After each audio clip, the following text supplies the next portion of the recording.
Se por acaso numa noite a ansiedade vier forte, lembra do que a gente conversou?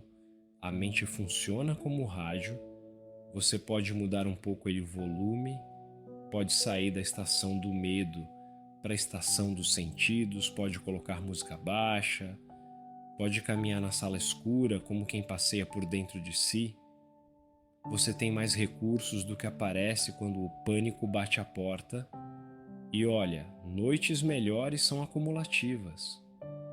Uma pequena escolha hoje, menos uma tela, mais um copo d'água, mais 5 minutos de sol amanhã cedo, muda milímetros. Milímetros viram centímetros e um dia você percebe.